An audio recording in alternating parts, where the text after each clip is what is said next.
Hindi mo kami makikita pero ikaw, mula doon ay matatanaw ka namin. Magbabantay kami ng maayos mula sa mundo namin, Clara. Umaasa ako na ganun din ang gagawin mo rito. Umasa kayo, ate. Kahit buong buhay ko, ilalaan ko para bantayan ang lugar na to. Mag-iingat kayong tatlo, ha? Mamimiss ko kayo, lalo ka na, Mira. Hayaan mo, dadalhan kita palagi ng chocolate tuwing aakyat ako dito. Talaga po, ate? Aasahan ko po yan, ha? Puntahan mo na po yung kaibigan mo at kasintahan mo. Baka nalulunod na yun sa ilog, eh. Bago ko po simula ng istorya, huwag kalimutang mag-subscribe bilang suporta sa ating channel. Gusto ko lang ibahagi sa inyo ang kwento ng aking lola. Tungkol po ito sa misteryo ng pinakamalaking puno na yon sa pusod ng kabundukan. Noong umpisa, pahikab-hikab pa ako. Pero ang hindi ko inasahan, kalaunan pala ay mahuhulog na din ako sa daloy ng kwento noon. Ako nga po pala si Claire. At ito, ang kwento ng Lola Clara ko.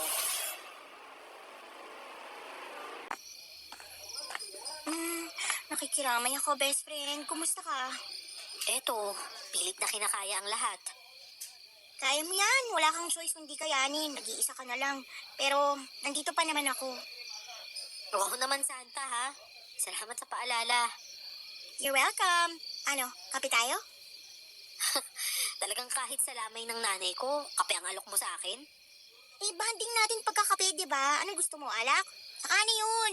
Mamaya, biglaan na lang bumangon si tita dyan para lang dagukan ako eh. Buisit ka talaga, no? May nakatimpla ng mga kape dyan. Magsalin ka na lang sa baso. O eto, ikape na muna natin yan. Ano nang plano mo? Hindi ko pa nga alam eh. Nanghingi muna ako ng kahit 2 buwang leave sa school. Wow, talaga? Buti naman at makakasama kita ng ganyan katagal. Loka-loka, hindi pa rin, no? Ano? Bakit naman? Akit ka naman ba ng bundok ngayon para doon ka naman magturo? Gets kita. Escaping mechanism mo ang pagtuturo. Pero best friend naman. Pwede namang magliwaliw minsan. May kaibigan ka rin, no? Magtatampo na ako sa iyo, eh. Ang dami mo namang sinabi. Hindi ako magtuturo. Pero oo, tama ka. Pupunta ako ng probinsya. Anong gagawin mo doon? Saan probinsya? Basta, may kailangan akong hanaping tao. Di pinapahanap si nanay sa akin eh. Talaga? Yung tatay mo? Sira? Hindi yun, no? Yung taong magtuturo sa akin ng malalim na kaalaman sa panggagamot. Ha? Akala ko hindi ka seryoso doon. Ay, huling habilin kasi ni nanay yun eh. Ayaw niyang mawala yung nag-iisang pagkakakilanlan ng lahi namin. Alam niya daw kasi na magiging mahusay akong albularya. Marami daw akong matutulungan, lalo pat exposed daw ako sa mga tao dahil teacher daw ako. Ay, so ibig mong sabihin yung 2 months na yun, mag-aaral ka naman ng pagka-albularya sa malayong probinsya? Ang boring ng buhay mo, best friend. Bakit ba tayo naging magkaibigan? Sobrang magkaiba ang hilig natin. Ewan ko nga din eh. Siguro dahil sa sisterhood na meron tayo. Kasi kahit magkaiba yung interest natin, nagiging pamilya tayo kapag ganitong may problema. O kapag masaya, tayo din yung unang nagsiselebrate, di ba? Tsaka parehas tayong walang kapatid. Oh, nakakaiyak naman, best friend. Visit ka talaga. Hindi ka naiyak kay nanay, pero sinabi ko iiyak ka. Eh, kasi tago sa puso eh. Siya, sige na, sasama na ako sa isang probinsya. Ha? Hoy, hindi ko sinabing sumama ka ha. Kilala kita, maboboard ka lang doon. Kaya nga nagdadalawang isip din ako kung magiging best friend mo ba ako sa part ng buhay mo o tabla-tabla na muna tayo. Okay lang naman sa akin kahit alin dyan. Naiintindihan naman kita eh. Tsaka may inaasikaso ka ding mga papeles mo, di ba? Tungkol doon, isa pa nga pala yun sa ibabalita ko sa'yo. Pero wag na muna ngayon kasi hindi ukol sa sitwasyon eh. Ha? Ano bang ibig mong sabihin? Alam mo, hindi kita gets. Basta! Ay, may dala nga pala akong paborito nating tinapay. Tamang-tama to sa kape.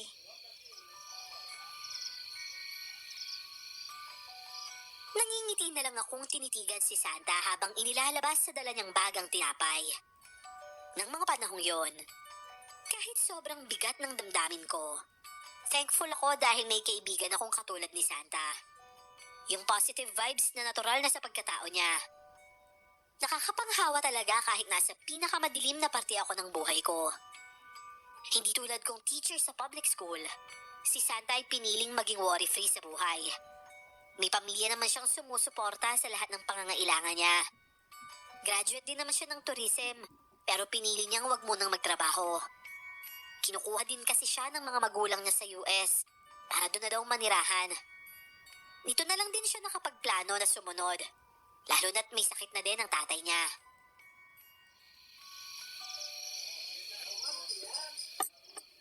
Seryoso ka? Sasama ka talaga? Oo nga. May 3 months na lang kasi ako dito, best friend. Gusto ko, kahit sa 2 months na yon, masamahan kita sa new journey mo. Tsaka isa pa, baka may pogi naman doon sa probinsyang pupuntahan mo habang nag-aaral ka. E di, maglalandi na lang muna ako. Hoy, sira ka talaga. Bakit ba? Bihira ng Pinoy sa US pagpunta ko doon. I-enjoyin ko na lang habang nandito pa ako, di ba? Ano bang akala mo sa mga lalaki dito? Laruan? Bakit? Maglalaro naman talaga kami. Mag-enjoy sila, mag-enjoy ako. Teka nga muna, best friend. Pansin ko ha, parang mas concerned ka pa sa mga lalaki kaysa sa akin. Ay nako, kilala kita no? Alam kong kaya mong pangalagaan ang sarili mo. Eh baka mamaya, seryosohin ka ng lalaki tapos iiwan mo lang pala. Abay, kawawa naman.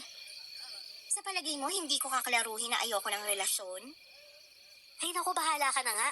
Yung usapan naman natin kung sasama ka sa akin, pero kung saan na tayo napadpad na usapan. Okay na yun, tawag dun patalastas. So ano, kailan ang alis mo? Mamayang madaling araw na. Oh, ano yan? Maleta ko! Dito na ako matutulog. Wala na talaga akong masasabi sa'yo. Daig mo pa yung mga Girl Scout eh. Lagi ka talagang handa.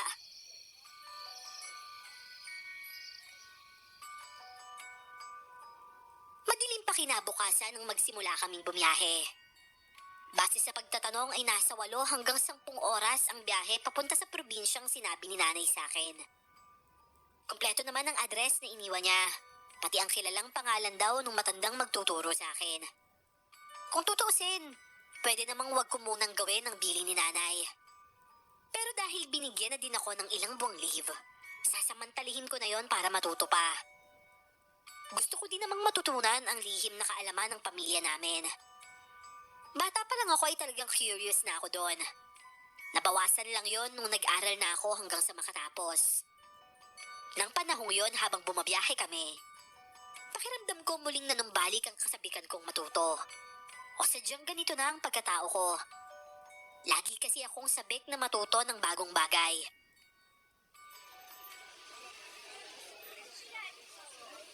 Ano ba namang klaseng terminal to, best friend? Bakit dalawa lang ang biyahe nila papunta dun sa probinsya? Nakakainis. Kaya nga eh. Ano, lipat na lang ba tayo ng terminal? Sa palagay mo, paano kung gaya dito, ganun din dun? Nakakapagod magpalipat-lipat, no? Mauubos ang oras natin sa kakahanap ng masasakyan. O sige, dito ka muna. Bantayan mo tong gamit ko ah. Magtatanong-tanong lang ako. Ay, nako, mabuti pa nga. Mauupo muna ako rito, inaantok pa ako eh. Gusto mong sumama, di ba? O yan, magtiis ka. Eto na nga, oh, ano pa bang ginagawa ko? Sana talaga worth it ang pagod kong to. Iniisip ko pa lang sobrang pogi ng mahahanap ko sa probinsya at pagsubok lang to sa akin. Naiiling kong iniwan ng kaibigan ko sa waiting area ng terminal. Kailangan kong makasiguro na sa sunod na pupuntahan naming terminal, siguradong makakasakay na kami. Ang aga-aga pa para ma-stress. Dapat sana fresh kaming sasakay. Pero magmumukha pala kaming walang tulog pag nagkataon. At sa paglalakad ko, isang matandang naninigarilyo sa gilid ng van ang una kong napagtanungan. Naku, Iha. Tamang-tama. Babalik na ako sa probinsya. Sumabay na kayo sa akin. Kahit na panggas lang ibayad nyo, okay na yon. Talaga po? Naku, nakakatuwa naman po. Naku, mabuti na lang nilapitan ko po kayo. Naghahanap nga din ako ng pwedeng sumabay, Iha. Naghatid kasi ako ng pamilya dito kagabi. Abay kahit papano, kung may magbabayad ng gas ko pabalik, malaking kabawasan na yun sa akin. Alam kong malaking tulong na din yun sa inyo. Ay naku, totoo po yun, Tay. Buti na nga lang po, hindi kami nakasakay sa bus kanina eh. Kami na pong bahala sa gas nyo. Pati po pagkain nyo, kami na rin yung sasagot. Sandali lang po tawagin ko lang po yung kaibigan ko. Kanina pa po yung nagre-reklamo eh. Ay sige Iha, maraming salamat. Naku, ako pa nga po yung dapat magpasalamat. Ako nga po pala si Clara.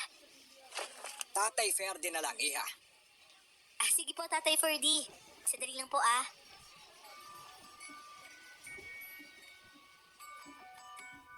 Nakangiti na akong bumalik sa kinaroroonan ni Santa. Nakahiga na siya sa mahabang upuan noon at nakapikit. Mukhang natulog nga talaga siya. Hindi naman siya mahirap gisingin lalo nang ibalita ko sa kanya ang sasakyan naming van papuntang probinsya. Agad naman na nagningning ang mga mata niya at nagpatiuna pa sa paglalakad. Best friend, hindi mo naman sinabi na may poging kasama si Tatang. Gaga, di ko naman alam na may kasama pala siya eh. Tsaka, huwag kang maingay. Kahit bumubulong ka, ang lakas-lakas ng boses mo. Kakahiya ha? Hindi na ako maghahanap ng Fafa pagdating natin doon. Nakita ko na siya. Ay nako, Diyos ko. Minsan talaga kinakahiya akong kaibigan kita eh. Okay lang. Sabihin mo hindi tayo friends para walang dahilan para samahan kita palagi. Para naman naki-loverboy pogi na lang ang atensyon ko. Walang diya ka talaga. Ay nako, matulog na nga muna tayo. Diba, sabi mo inaantok ka? Hindi na. Wala nang dahilan para antukin pa. Santa at Clara, di ba? Oh, Tatang. Ay, Tatay Ferdy. May kailangan po kayo? Magpapagasa sana tayo bago kayo makatulog. Sabay ayos lang ba yun? Nako, ayos lang po. Ipa-full tank na natin yan, Tatay. Go! Ay, sigurado ka ba, Iha? Halagang 600 lang sana ang ipapakarga ko. Sapat na yun pa uwi. Nako, manay niyo ho. Kuhain pa namin kayong service pagdating doon sa probinsya. Lalo na ako dahil gusto kong malibot ang magagandang tanawin doon. Tama lang ho na magpa-full tank na tayo. Ay, talaga ba, Iha? Nako nakakatuwa naman pala kayo magkaibigan. Kung ayos lang ho sa inyo, ito sanang anak ninyo ang gusto kong maging tour guide ko. Huwag na ho kayo mag-alala. Maayos naman ho ako magbayad. Ay, nako sa usapin yan. Siyang kausapin mo, Santa? May trabaho kasi ang anak kong yan Magkano bang ibinabayad sa'yo sa trabaho mo, kuya? Dodoblehin ko na lang. Walang bayad yun. Kawang gawa lang. Hello? Ano, kuya? Approved ba? Tama na nga yan, Santa. Mukhang busy yata talaga yung anak ni Tatay Ferdy. Hayaan mo na siya. Marami namang pwedeng mag-tour sa atin doon. O siya, sige. Sasamahan ko kayo pero may oras lang Ayan, very good. Hindi ka magsisisi. Anong pangalan mo, Kuya Pogi? Fernan yung pangalan ko. At hindi ako komportabling tinatawag na Pogi. Ang honest mo naman. Dapat matuwa ka kasi Pogi ka naman talaga. Hindi nga ako Pogi. Okay. Sabi mo eh. Tama na nga yan. Pumirmi ka ha. Para kang bulating na asinan eh. Nakakahilo na nga yung biyahe. Ang likot-likot mo pa dyan. Kung gusto mo, para hindi masyadong maalog, doon ka sa harapan. Tapos, palipatin mo si Kuyang Pogi dito sa tabi ko. Ay naku, nek-nek mo no. Dito ka pa talaga magkakalat ha. Ano ka ba? Dapat sinusuportahan mo kaligayahan ng best friend mo eh. Oo nga, suportado kita. Pero hindi naman sa ganyang kaimoralan no. Ay, over naman sa kaimoralan na yan. Hindi ba pwedeng nag-enjoy lang? Wala naman akong jowa, walang commitment kahit kanino. Isa pa, wala akong sinasaktan ibang tao. Naglitanya ka na naman. O siya ganito. Total, ikaw ang nagsabing ipapafull tank tong sasakyan. Ikaw ang magbabayad nun ha. Ako na sa pagkain. Yun lang ba? Walang problema yan, best friend. Don't worry, I got it. Napakalandi mo talaga. Aminadong talandi, pero maingat.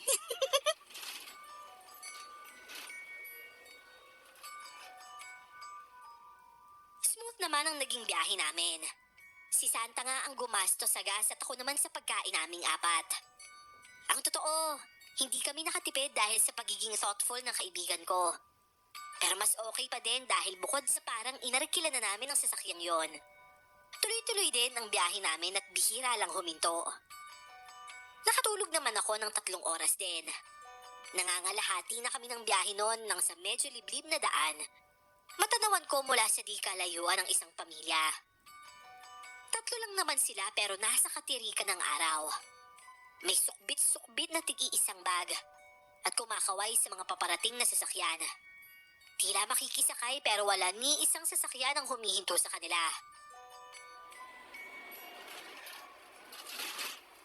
Ay, Tay! Pwede ba hintuan mo na sila? Sigurado ka ba? Hindi natin alam kung masama silang loob. Kami nga ho pinagkatiwalaan nyo eh. Tsaka may maliit ho silang bata na kasama. Ikawawa naman sobrang init. Tay, hindi maganda yung kutob ko sa kanila. Yeah, ako din. Mukha silang palaboy. Ako na po yung bahala sa pamasahin nila. Sige na po, Tay. Pakihintuan naman na po sila oh. Sige. Pero, Tay, Anak, hayaan natin sila makisabay. mananagot ba yung babae niyan kapag meron nangyari sa atin? Hoy, hindi porket wala ka sa initan, wala ka nang pakialam sa iba. Naranasan mo na bang mababad sa sobrang init? Wala namang kilalaman dito yung awa, miss. Hindi mo lang alam kasi kung anong ginagawa mo eh. Alam ko. Best friend. Saan tawag ngayon ha? Okay. Sungit.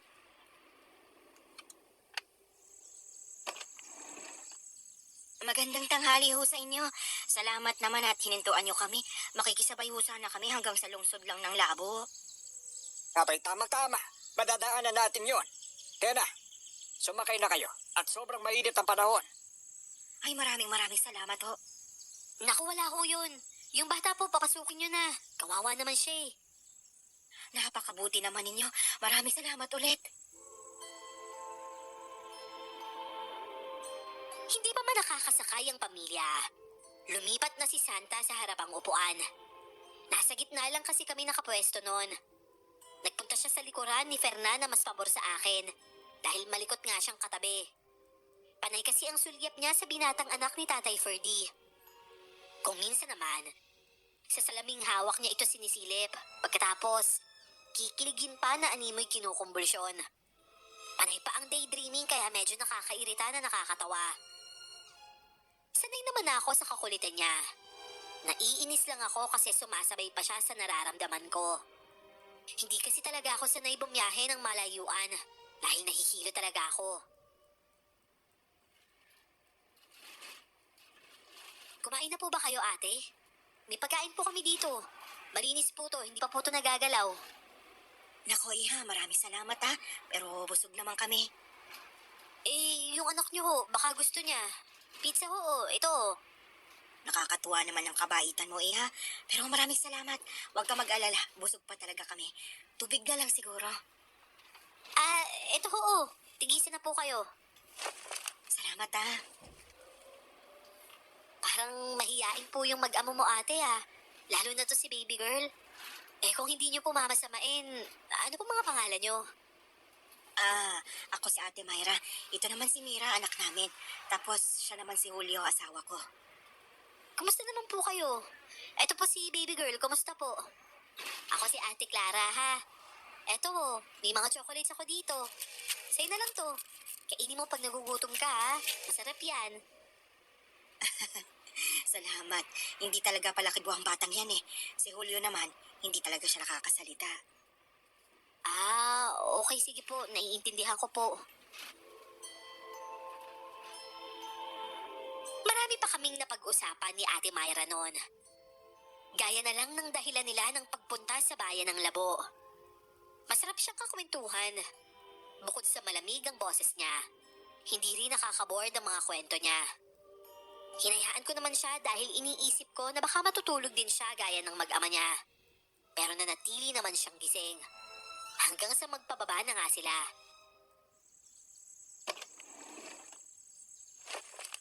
Teka.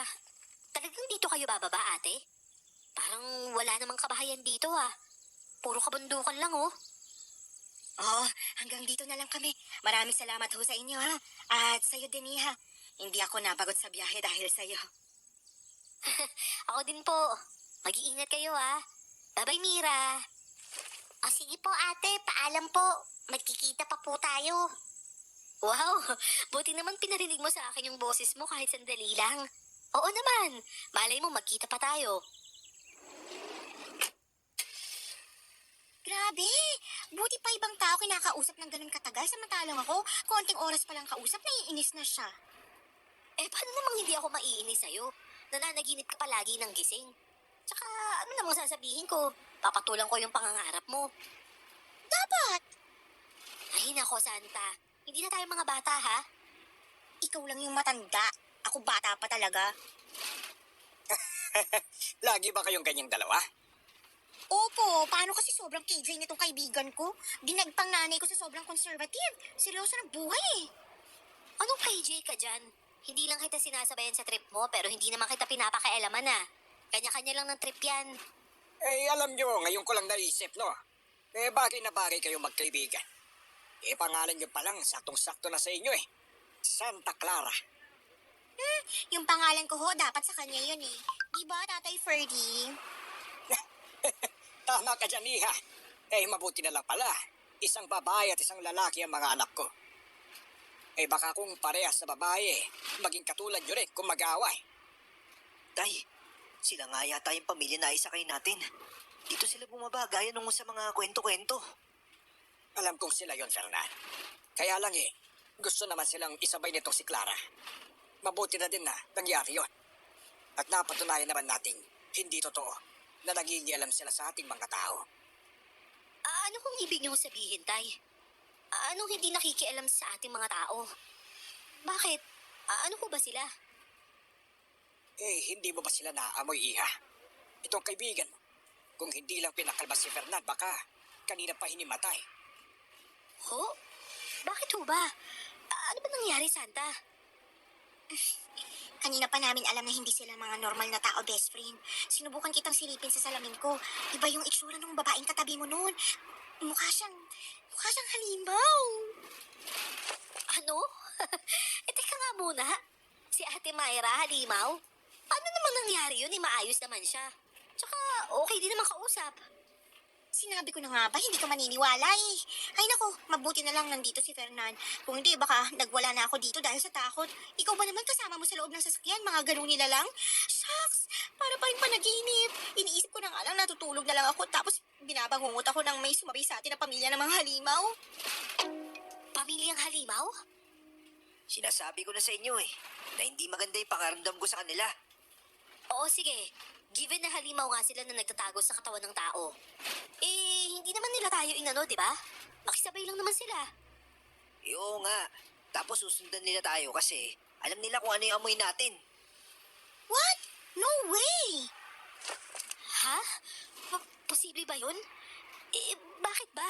Anong klaseng halimaw ba yung mga yun? Pamilya ng aswang ang mga yon, Clara. Eh, matagal lang balita sa mga kapwa naming driver na nakikisabay talaga mga yon hanggang sa liblib na kalsada ng labo. Eh, ang kaibahan lang sa kwento-kwento sa nararanasan natin ngayon, eh, hindi naman sila ng ano. Eh, yung iba kasi, ang sinasabi, nag-iibang anyo daw at tinatakot sila. Baka kaya hindi nanakot kasi kinausap ng maayos nitong si best friend. Pero kahit na, nakakatakot pa rin yung itsura nila. Eh, huwag kayong mabahala. Ipanalangin na lang natin na huwag na nila tayong sundan. Eh, lalo na kayong dalawa. Dahil dayo lang kayo dito. Kampante naman akong hindi kami mapapahamak sa pamilya ni Ate Myra. Wala akong naramdaman kung ano sa kanya kanina.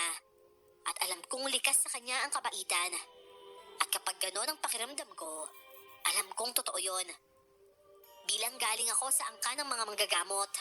Hindi naman sa pagyayabang pero malakas talaga ang intuition ko. Pagdating sa ugali ng kaharap ko. Yun nga lang, nakakapagtakang hindi ko naramdaman ng mga aswang pala sila. At yun, isang bagay na yon sa medyo nagpaisip sa akin ng kakayanan ko. Aba eh, sa isang komunidad lang pala tayo. Eh, ang akala ko naman eh, iisang syudad lang. Mantakin mo, iisang lugar lang naman pala ang destinasyon natin.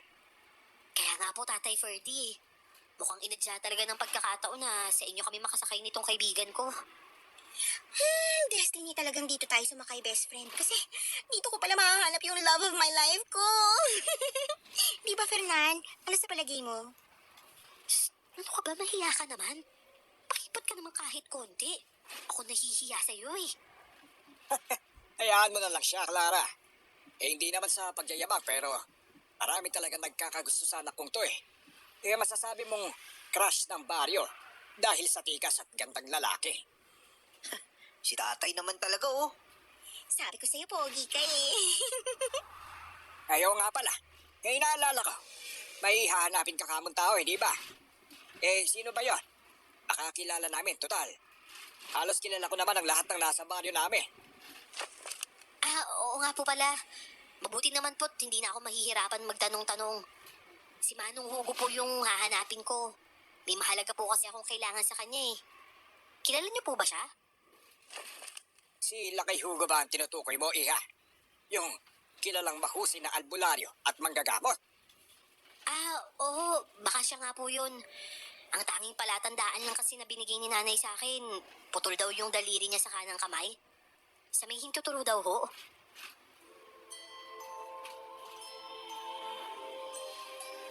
Makahulugan silang nagkatingin ng mag-ama noon.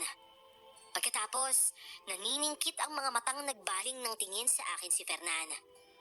Sa kanya talaga mataas ang intuition ko na hindi kami magkakasundo. Naiinis kasi ako sa kasungitan niya. Hindi naman porket type na type siya ng kaibigan ko, pati sa akin ay gagamitin niya ang pamisteryoso niyang ugali. Nakipaglaban ako ng titigan sa kanya. Kung siya ay nanliliit ang mga mata, ako naman ay nakataas ang isang kilay.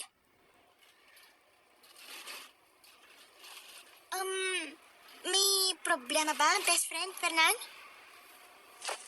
Sa palagay ko hindi ka na mahihirapan maghanap kay Lakay Hugo, Clara. Masasamahan ka ni Fernand kung saan man siya. Ho? May matutuloy na ba kayong dalawa? Wala pa. Meron ako. Ha? Ano ba talaga? Kasi pwede naman kayo sa bahay. Pwede kong ipagamit sa inyo ang kwarto nitong si Fernand. Hindi naman kasi siya mananatili na doon.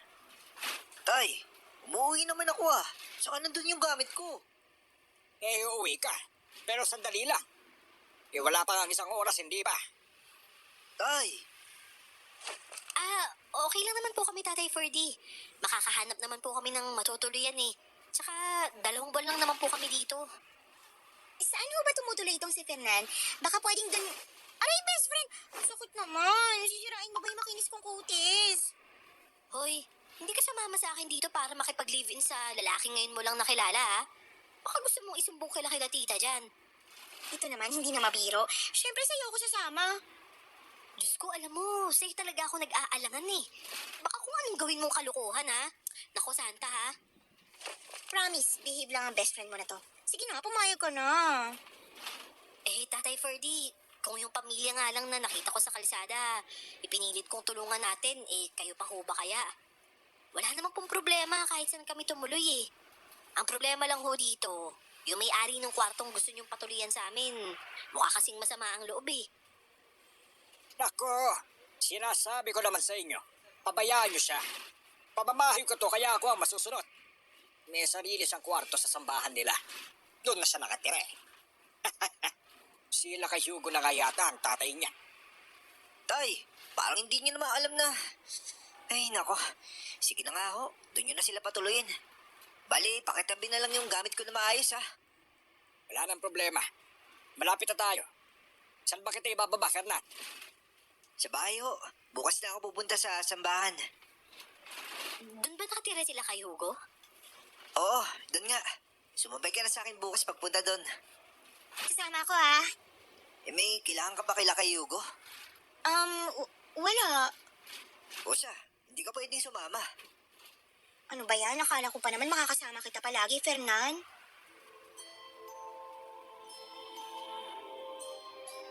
Palihim ko na namang kinalabit si Santa para manahimik na. Wala kasi talagang preno ang bibig niya at hindi rin marunong makiramdam. Obvious naman kasi na hindi siya type ng mayabang na si Fernan. Pero sige pa rin siya. Maayos ang bahay ni Tatay Ferdy. Maging ang kwarto ang sinasabi niya ay malinis din. Hindi mo aakalaing lalaki ang may-ari nun dahil naka-organize ang lahat ng gamit dito. Ako ang unang pumasok doon para suriin ang kwarto. Si Santa naman, nasa labas at nakikipagkwentuhan sa nakababatang kapatid ni Fernan. Siguradong nagpapalakas na naman.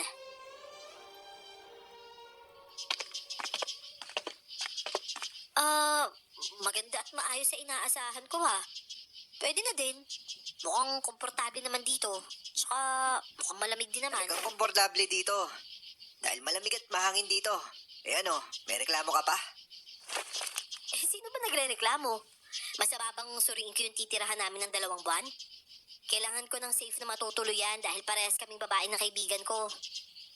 Ako na yung nagsasabi sa'yo na ligtas dito. Sa ibang bahay, pwedeng hindi. Lalo na kung hindi sakop ng kapangyarihan ni Lakay Hugo. Pero sa bahay na to, ligtas kayo kahit sa mga aswang. Anong sabi mo? Hindi pa pala nabanggit ni tatay na nagkalat yung mga aswang dito, lalo na sa gabi. Hoy, ano sinasabi mo dyan? Tinatakot mo ba ako? Tsaka wag mo akong inuhoy ha. Fernan yung pangalan ko. Oh, eh hindi naman tayo close para tawagin kita sa first name mo, di ba? Kung anong clingy at sweet ang kaibigan mo, siya naman yung kabaliktaran mo. Eh paano nga ba kayo naging magkaibigan nun? Naku, curious ka? Kala ko ba tahimik ka? Madaldal ka rin pala eh. Eh, teka. Sino siya? Pwede ba? Huwag kang mangingilam sa hindi mo gamit. Akin to. Lumayo ka nga muna sa akin. Baka madanantahin ka nito kalapit eh. Magselos pa yung kaibigan ko. Wala akong pakialam sa sasabihin niya. Basta ibalik mo sa akin yan, ngayon na. Okay, oh. Ayan na, oh. Hindi naman mukha mo yung tinitingnan ko eh. Yung babae. Hindi nga pwede. Basta sa susunod huwag ka nangingilam ng hindi iyo. Kababae mong tao at dayo ka lang dito. Matuto ka nga lumagar. Oo na, sige na. Gusto ko na magpahinga. Kuhanin mo na lahat yung mga bagay na ayaw mong pahawakan. Dalahin mo. Dito lang to. At huwag niyong papakailaman to Isultuhin niyo na ako at buong pagkatao ko. Huwag niyo lang pakailaman to. Hindi na ako nakakibunon. Mukhang nalaman ko na agad ang kahinaan ni Fernan. Kahit anong kalmado niya. Sa oras na mapakialaman ng picture frame na yon kung saan may larawan ng yakap-yakap niyang babae at halik-halik sa noo, siguradong hindi niya makokontrol ang sarili niya. Kahit hindi tanungin, alam kong kasintahan niya yon. Hindi ko lang alam kung ano ang nangyari at ganon siya kasensitive pagdating doon.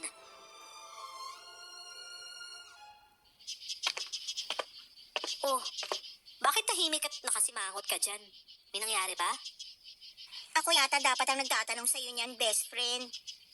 Ha? Ano ibig mong sabihin? May nangyari ba? Inaahas mo ba ako? Ano? Hoy, teka nga muna. Sa palagay mo, magagawa ko yun sa'yo sa lalaking ngayon lang natin nakilala? Seryoso ka ba dyan? Hindi. Pero, ba't dalawa lang kayo dito kanina? Santa, ako yung naunang pumasok dito. Sumunod lang siya. Bakit kasi hindi ka rin sumunod para hindi ka sana nag-iisip ng ganyan? Kasi kinakausap ako ni Marie. Hindi ko naman maiwan yung bata, nakakahiya. May hiya ka pa pala? Oo naman, no. Ay, nakakalungkot naman. Hindi ko pa rin pala makakasama si Fernan dito.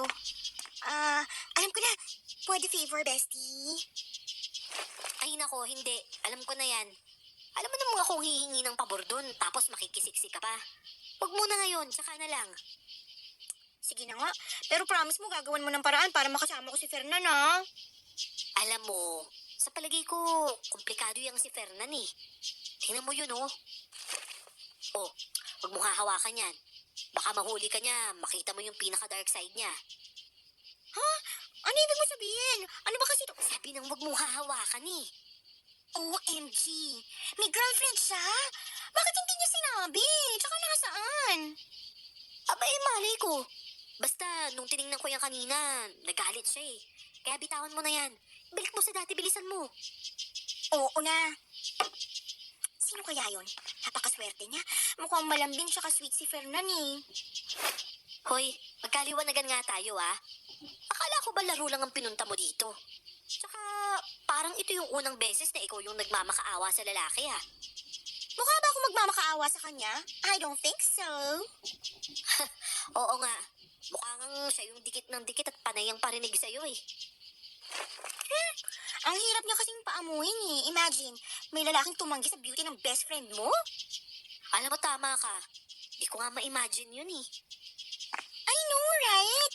Kaya hindi ako hihinto hanggat hindi siya napapas sa akin. Eh, paano nga kasi kung may jowa nga?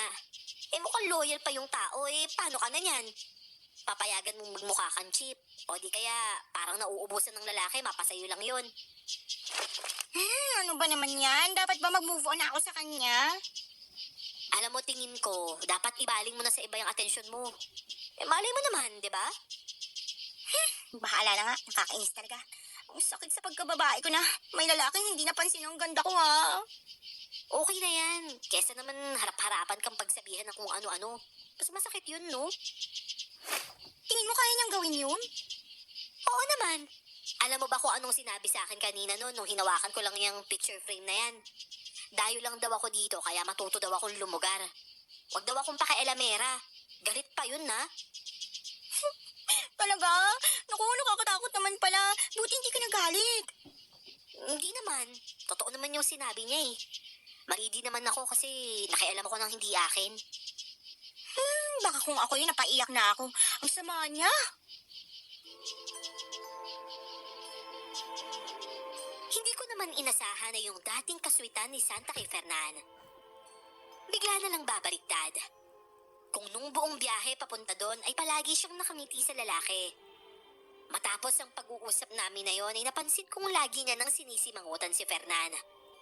Yung malambing na pagpaparinig niya noon, napalitan ng maaanghang na pasaring.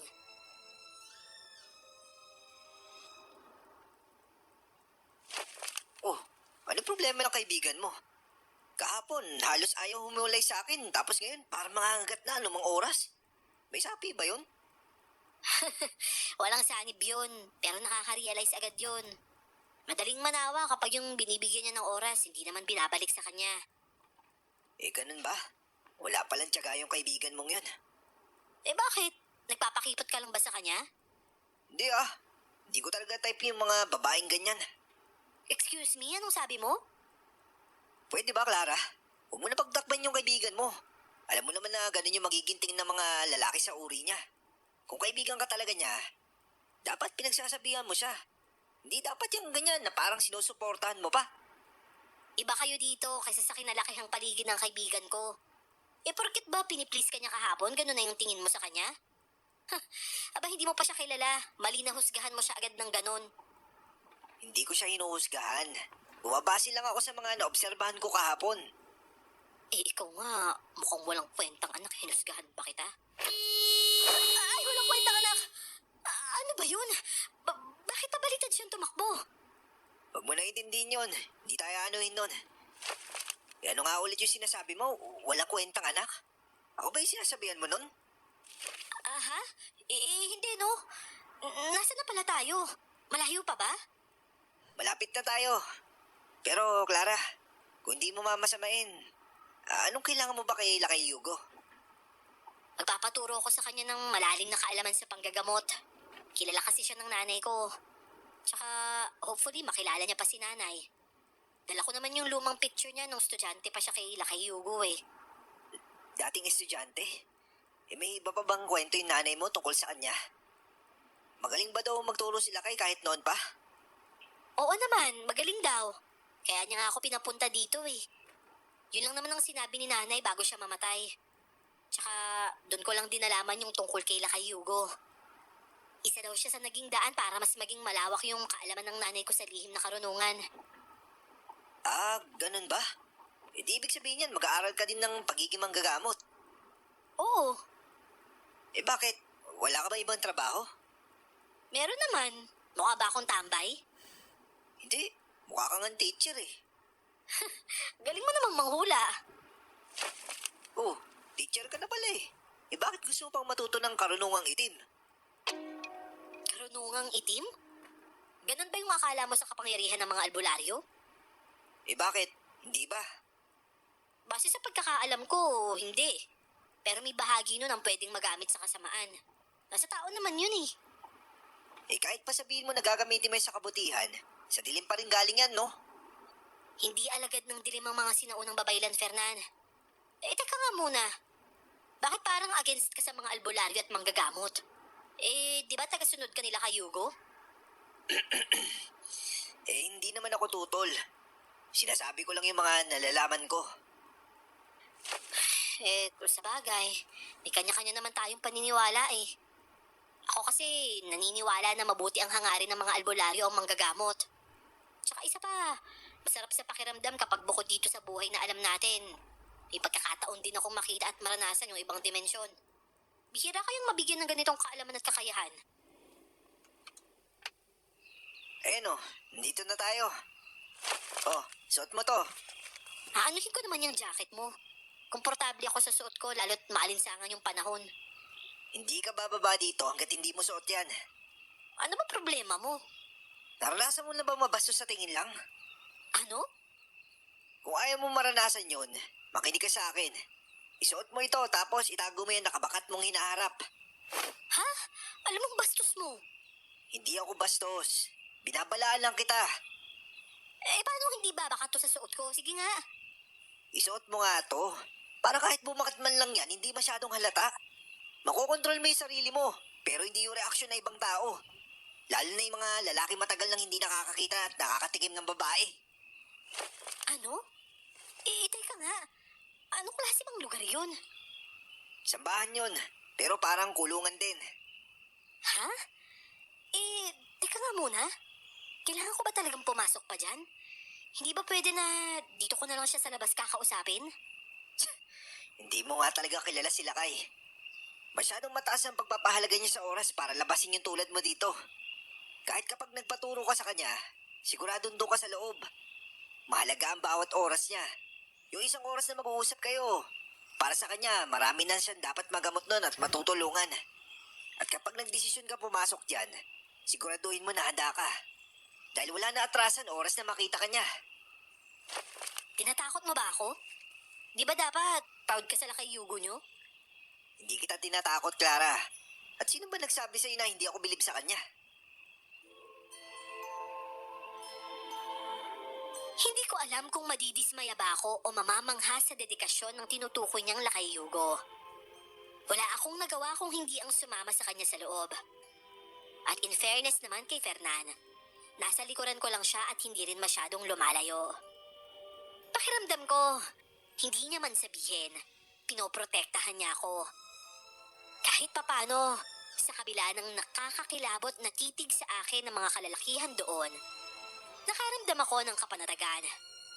Nagbabaw kasi kay Fernan ang mga nakakasalubong namin. At pakiwari ko, mataas ang katungkulan niya doon kaya ganon.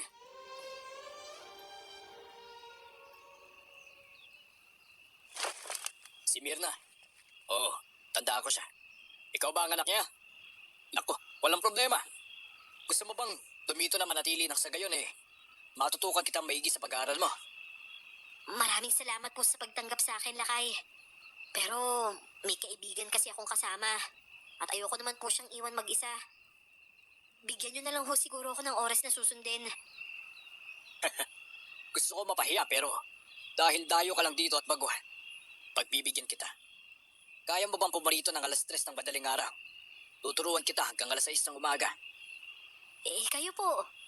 Pero gusto ko po sanang itanong, bakit po madaling araw? Hindi ba nabanggit sa'yo nitong si Fernan kung gaano kahalaga ang oras para sa akin? Hindi mo ba sinabi sa kanya, Fernan? Sinabi niya naman po sa akin na wala lang po talaga sa isip ko.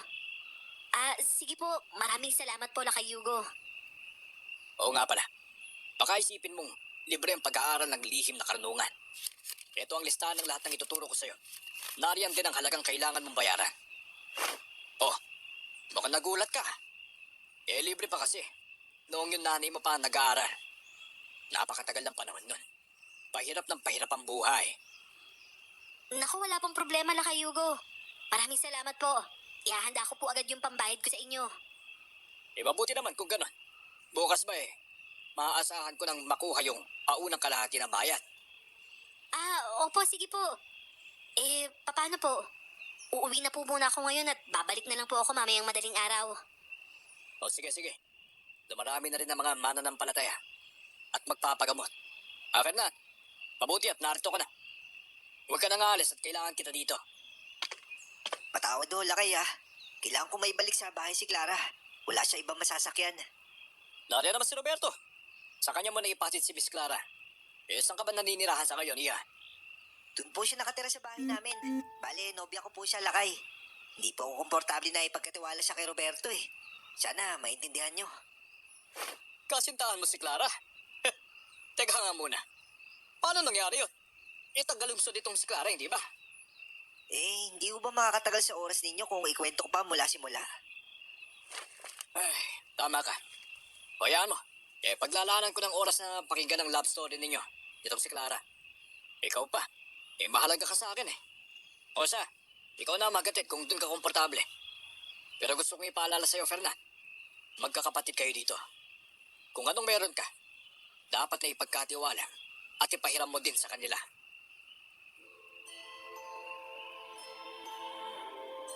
Nangunot ang noo ko sa narinig. Hindi pa nga ako nakaka-move on sa sinabi ni Fernan na kasintahan niya ako. Pagkatapos, may hiramang magaganap. Nang tingnan ko si Fernan, napansin kong lihim na nagngalit ang kanyang mga bagang. Pataguding kumuyom ang kamao niya, pero sandali lang yon. Nakita ko kung paano niya pilit na pinakalma ang sarili. Marahas siyang bumuga ng hangin, at pagkatapos noon ay bahagya na siyang ngumiti at yumukod kay Lakay Hugo. Habang palabas ay isang lalaki ang lumapit sa amin, na bigla na lang akong inakbayan. Nagulat ako noon dahil hindi nga ako sanay. Mabilis akong umiwas at galit na tiningnan yung lalaki. Ngumisi lang yun at makabuluhang tinapik sa balikat si Fernan. Saka nagpatiuna na siya sa amin.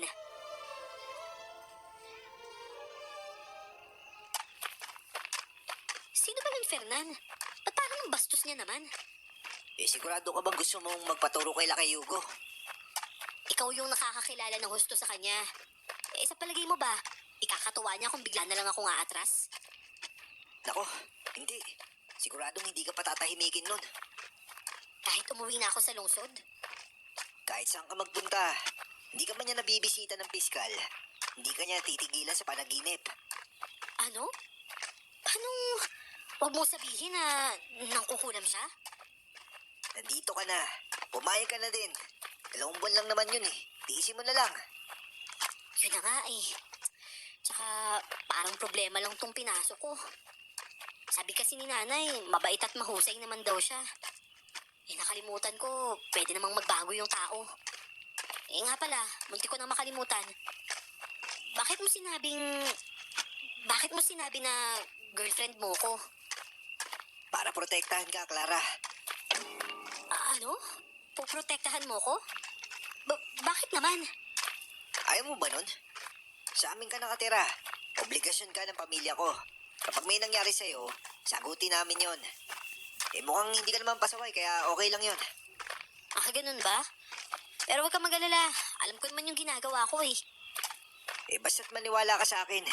Hindi mo alam kung anong pinasok mo.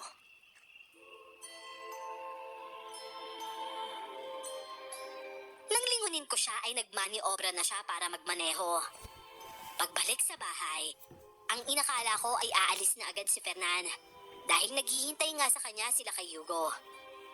Pero ang ginawa niya, humilata sa mahabang sofa sa salas nila at doon pumikit. Nagtaka ako, pero hindi na ako nagtanong.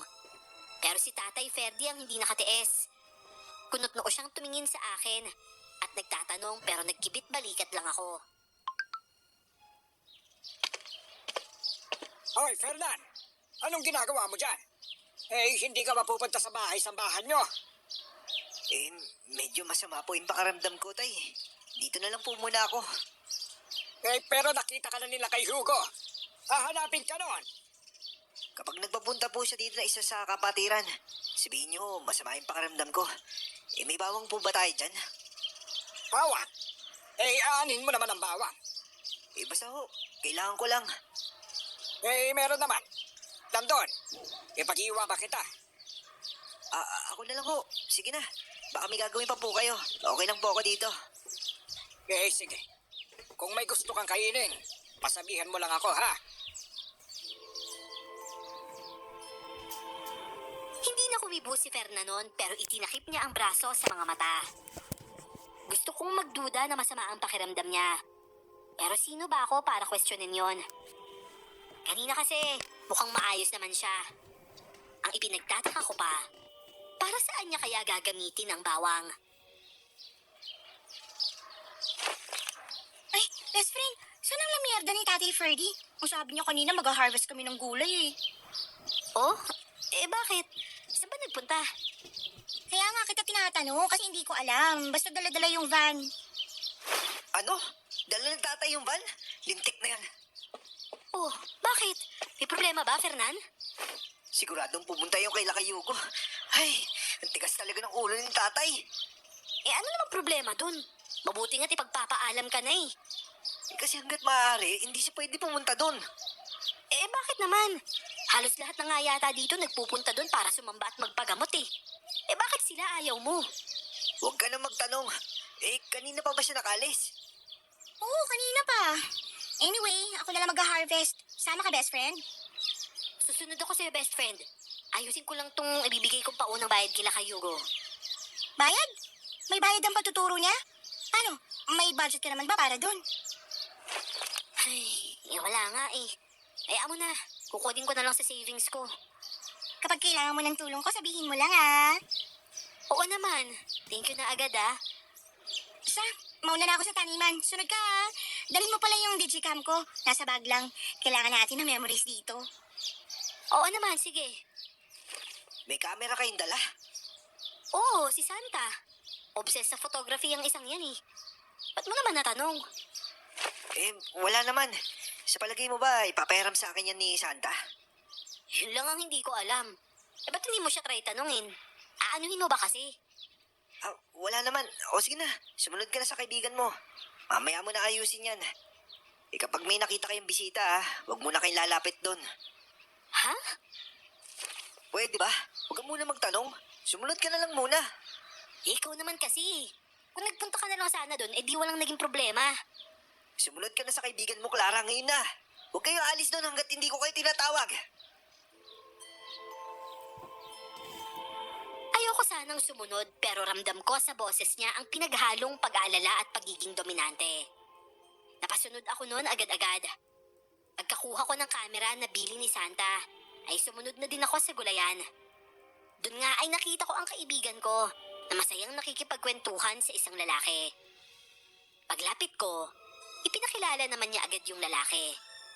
Si Andres na isa pala sa mga magsasaka ni Tatay Ferdy. Best friend, sino yung mga yun? Tsaka, bakit sa bubong sila ng van ni Tatay Ferdy nakasakay? Teka, mga aso? Ay, hindi, mga tao? Pero, paano nangyari yun? Aso sila nung nasa bubong. Hindi ako namamalikmata lang eh. Pagtalo nila naging tao. Nakita mo din yun, di ba? Shh! Sila yung tinutukoy ni Fernan. Ano? Alam ni Fernan? Sino ba yung mga yan? Oh, kinakalad ka si Tatay Ferdy. Oh, teka saan ka pupunta? Dito lang tayo. Ha? Pero hindi mo ba nakita? Nang magsalita na din yung lalaking kasama namin at pigilan si Santa, saka lang natahimik ang kaibigan ko. Maging yun kasi ay nagsabi na hindi kami pwedeng makialam at hayaan lang daw namin. Ang totoo, nakita ko din ang tinutukoy ni Santa ng mga asong naging tao. Pero hindi tulad niya na maingay at matanong kapag ninenervyos. Ako ay tahimik lang talaga. Nang masiguro kong ligtas naman ang kaibigan ko doon at nagpapapigil siya sa lalaking kasama namin, naglakas loob akong maghanap ng pagsisilipan para makita ang nangyayari sa loob ng bahay. Iba ang kutob ko at hindi ako mapapakaling naghihintay lang doon. Hoy, teka nga. Pigil na pigil ka sa akin tapos ikaw tamang takas lang. Dito ka lang. Hoy! Shh! Maingi ka kasi. Ikaw yung dyan lang. Hiramin ko muna to ah. Pero, hindi mo pa kami nakukuha ng picture. Clara! Hindi ko na siya pinansin. Sa halip ay kinuhaan ko na lang siya gaya ng nais niya. Kahit hindi yun maayos. At pagkatapos, bitbit ang kamera ay maingat akong nagtungo sa gilid ng bahay ni na Fernan. Doon ay may nahanap akong lugar na pwedeng taguan at silipan na din. Pero hindi ko inasahan ang kaganapang masasaksihan sa loob ng bahay. Mga tao ang nasa loob ng bahay pero kakaiba ang kilos nila. Para silang mga aso kung suminghot kung saan-saan. Hindi sila nagsasalita pero ang weirdo ng kilos nila. Parang mga aligaga na tarantang ewan. Nang matapat ang mukha ng isa sa bandang kilikili ni Fernan. Bigla na lang yung napaatras at parang mababahing dahil sa naaamoy nun doon. Inis nung pinagpagang sariling ilong hanggang sa mapaupo na lang yun at nanghina. Naniniwala na ba kayo ngayon, ha? Hindi nyo kailangan harasin yung tatay ko. Bubunta ako kapag maayos na yung pakiramdam ko. Nakakahawa yung sakit ko. Ngayon, kung sino ang gustong magaya sa kasama nyo na nanghina paglapit sa akin, hali kayo! Lumapit din kayo sa akin!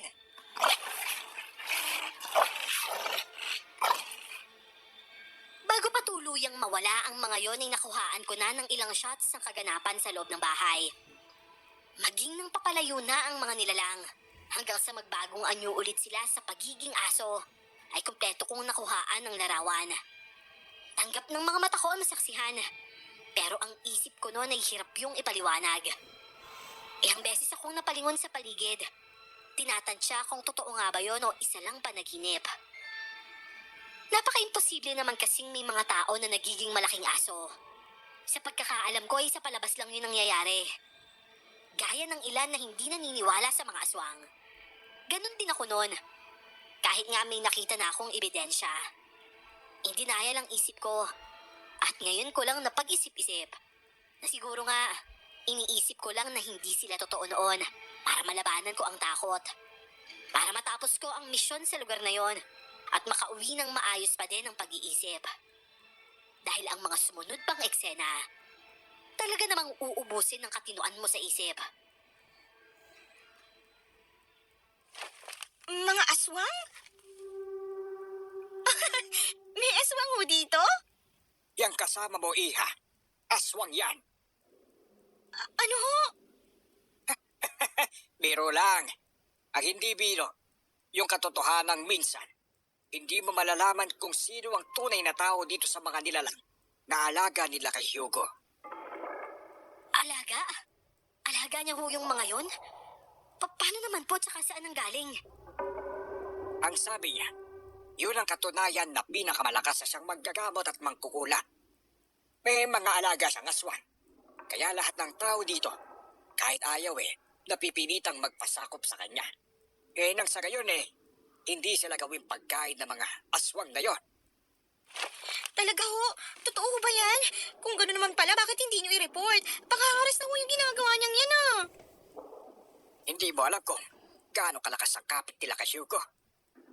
Kahit ang kapitan namin at mga kapulisan na nakadestino dito, walang magawa.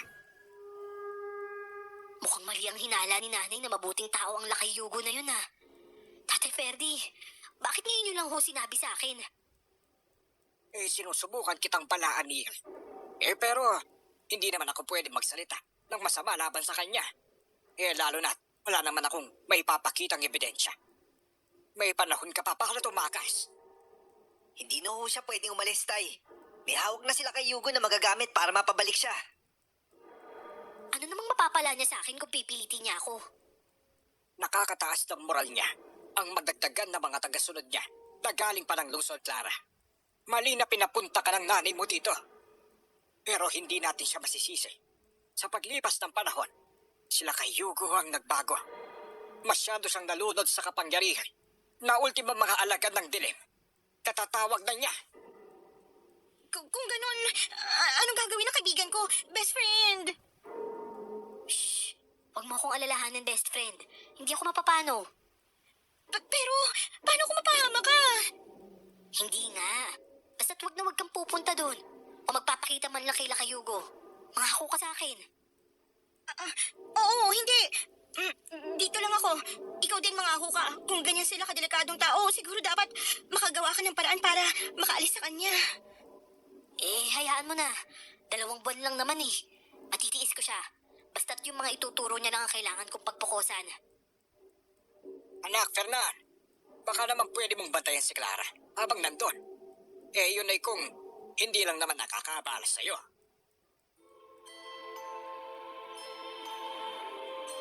Sabay-sabay kaming napabaling nun kay Fernan. Lahat ay naghihintay ng isasagot niya, pero hindi siya kumibo. Sa halip ay nahiga siya ulit sa sofa at pumikit. Nakita kong napataas ang kilay ni Santa, habang si Tatay Ferdy naman ay marahas lang na napabuga ng hangin.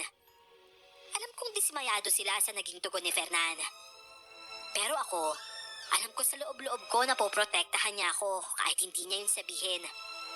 At dahil sa kasiguruhan kong yon, kaya kampante akong magpatuloy. Hindi kita mababantay ang buong oras, Clara. Kaya dapat alam mo din kung paano protektahan yung sarili mo. Huwag kang lalabas ng sagradong silid hanggat wala ako, ha? Ligtas ba ako sa sagradong silid na sinasabi mo? Hindi, Clara. Pero kahit papaano doon, walang ibang nakakapasok kundi sila kay Hugo lang.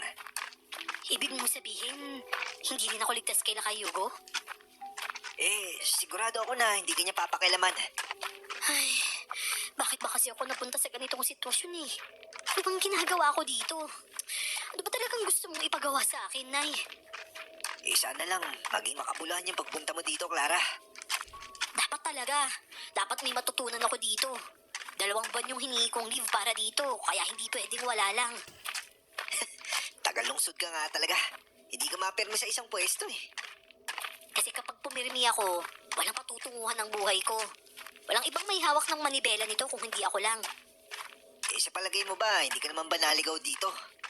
Hindi, dahil pinlano ko talaga tong puntahan. Dadaanan ko talaga to para may matutunan ako.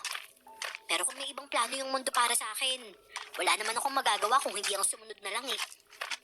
Ano? Hindi mo lalabanan man lang o hindi ka pipiglas? Mahirap yan. Gusto ko pang mabuhay ng matagal eh. Kung makukuha naman sa santong dasalan, bakit hindi, di ba?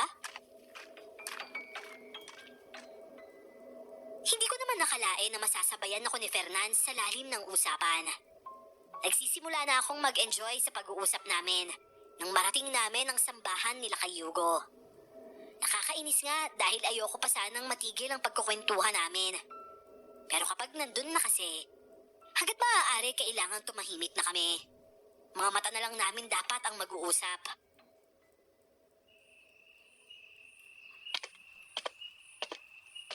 Mukhang nakahanap na ako ng katapat sa iyo, Fernan. Mahal na mahal mong tunay si Clara para hindi ako siputin. Pinarating ko sa mga alaga mo ang tunay kong kalagayan kahapon. Wala kinalaman si Clara doon, Lakay. Siya ba? Hayaan mo't malalaman ko din ang totoo. O paano, Iha? Tara sa sagradong silid. Handa ka na ba? Opo. Ito na nga pala po yung sobre para sa paunang bayad. Ganyan nga. Madali kang kausap, ha? Hindi ka magsisisi. Sisiguruhin kong magiging mahusay ka. Na tulad ko. Talaga ho? Inaasahan ko din ho yan, Lakay. Walang laman ang sagradong silid na yon. Isa lang yung bakanting silid na may carpet sa gitna. Doon ay sinimulan niya munang orasyonan ng buong katawan ko. Hindi ako pamilyar sa binibigas niyang dasal. At sigurado akong ibang lingwahe yon dahil walang ganon sa libreto ni nanay.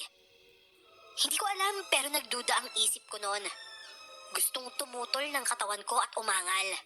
Pero hindi ako makapagsalita o magawang kumilos man lang.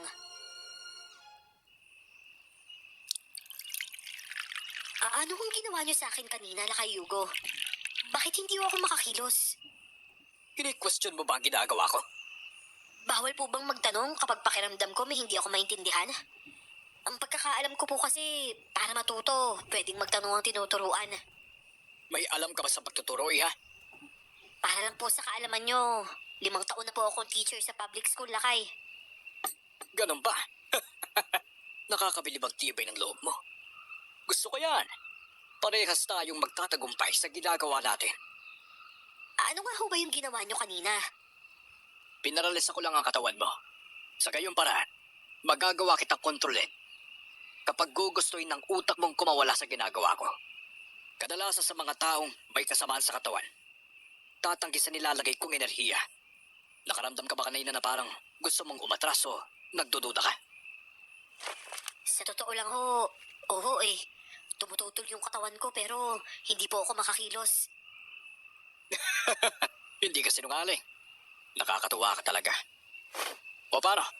Magsimula na tayo. Ito ang listahan ng mga dasal na kailangan mong kabisaduhin. O dito ka lang. habang binabasa mo yan ng paulit-ulit. Teka. Hindi ho ito Latin ah.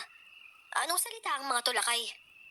Pwede niyo po bang ipaliwanag yung nilalaman ng orasyon o dasal na to? Gigisingin yan ng natutulog mong kakayahan. Para yan lahat sa ikabubuti mo. Huwag ka na magtanong pa. Gayahin mo lang kung gaano kabait ang iyong ina noon. O tignan mo, bukod sa binayayaan siya ng matalinong anak na tulad mo, naging isa siya sa pinakamahusay na manggagamot sa henerasyon ninyo. Kaya sigurado ako malalampasan mo ang kakayahan niya. Basta't makinig ka lang sa akin. Pero gusto ko lang hong klaruhin. At hindi ko ho intensyong laktawan ng kakainan ng nanay ko. Ang gusto ko lang ho, matuto ng tamang panggagamot. Yun lang. Ano ka ba? Narito ka na lang din lang. Di lubos-lubosin mo na. Ayaw mo bang may malaman pa bukod sa panggagamot? May oportunidad ka ng matutunan ng lahat. Hindi mo pa ba sasamantalahin yun? Bibigyan kita ng pagkakataon makapag-desisyon. Pag-isipan mo. Lumabas siya ng sagradong silid noon at iniwan akong nag-iisa. Dahil madaling araw pa lang kaya naiwan akong nag-iisa doon. Habang nagbabasa ng mga dasal, pakiwari ko ay naririnig ko ang tinig ng nanay ko sa aking isip. Sinasabihan niya akong sumunod lang kay Lakay Yugo, na ibigay ko ang lahat ng meron ako, dahil triple ang biyayang ibabalik nun sa akin.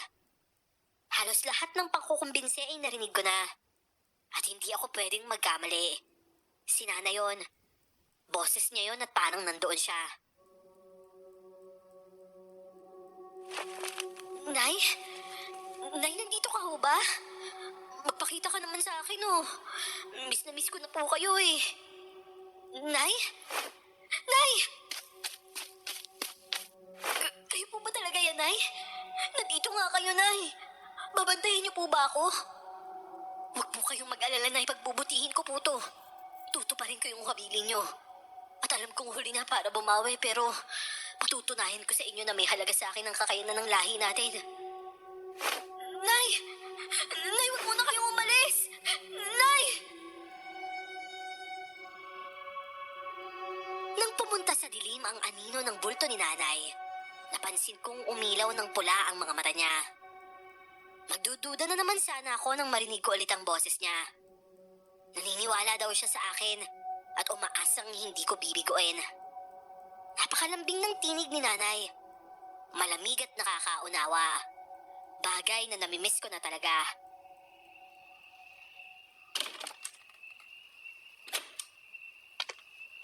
Nakapag-isip ka na ba, Clara? Opo, sige po. Ituro niyo lahat ng nalalaman niyo sa akin. Mabuti. Pero may kondisyon akong kailangan mong sundin. Para matapos natin to sa loob lang ng 2 buwan. Tama ba? 2 buwan ka lang dito. Oo, pero fast learner naman ho ako eh. Ayoko ng palatanong na estudyante, Clara. Ayoko maubos ang oras ko sa pagpapaliwanag. Kapag sinabi kong gawin mo, gagawin mo ng bukal sa puso mo. Magkakasundo ba tayo sa ganon? Oo, sige ho. Susubukan ko po. Susubukan? Gagawin ko. Very good. O sige, pirmahan mo tong kasunduan. O anong ginagawa mo? Binabasa ko po. Abay, akala ko ba nagkasundo na tayo na hindi ka na magtatanong? Pero hindi naman ho ako nagtatanong ah. Binabasa ko lang ho itong... Kahit na. Pirmahan mo na lang yan nang matapos na.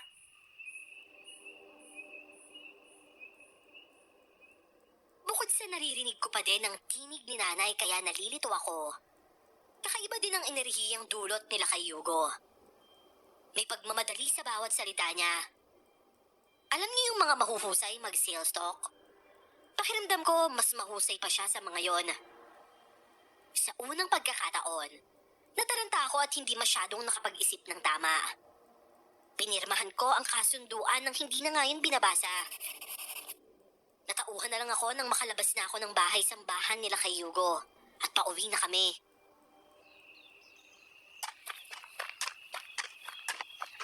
Oh, huwag kayong lalayo sa bahay ah. Lalong huwag kayong aakyat ng bundok kung kayo lang ni Santa. Parang gusto ko nga matulog maghapon eh. Pakiramdam ko kasi naubos yung energy ko kanina. Pansin ko nga parang nangihina ka eh. Okay ka lang ba? Hindi nga eh. Pakiramdam ko parang may humigop ng lakas ko. O siya, Huwag kang magalala. Alagaan ka naman ni tatay eh. Magpahinga ka lang. Doon ka na ba sa bahay sambahan? Oo, kailangan eh. Bale, susunduin na lang kita bukas ng madaling araw. Oo, sige. Salamat ah. Hindi mo naman kasi obligasyon to eh. Iyaan mo, ako nang bahala sa pang-araw-araw nila sa bahay.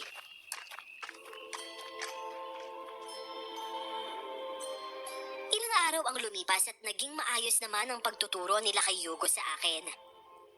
Dahil napakaaga nga ng session namin, sa tuwina ay tahimik din doon. Nakakapagod gumising ng ganun kaaga. Pero kahit papano, laking pasalamat ko dahil hindi ko nakakasalamuha yung mga kalalakihan kong makatingin. Animo yung mga gutom na hayop. Mabuti naman at mukhang maayos ang nagiging pag-aaral mo ng lihim na karunungan, Clara. Kaya nga ho eh. Okay naman po, maliban sa tuwing natatapos kami. Sobrang panghihina ho yung nararamdaman ko. Ganun yata talaga eh. Mabuti nga. Nakakabawi naman agad ang katawan mo. Opo, kayo naman kasi. Sariwa palagi yung hinahain nyo sa amin. Nga po pala, nasan si Santa? Nandyan lang yon sa likod bahay. Kasama si Andres. Magtatanim sila ng mani ngayon eh. Sige po. Puntahan ko na lang po muna sila. May dala ho kasi akong paborito niyang prutas eh. Nadaanan namin kanina ni Fernan dun sa mga naglalako. Oo, sige. Nariyan lang yan. Magluluto na din ako ng tanghalian natin, ha?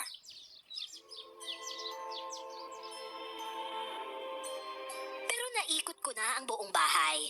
Naglibot na din ako sa mga taniman. Pero wala akong nakitang kaibigan ko. Minsan kasi, sa sobrang wild ni Santa, kahit sa damuhan ay pumapayag siyang makipagharutan sa Andres na yon. Exciting daw kasi kapag sa ganung lugar ginagawa. Pero wala talaga.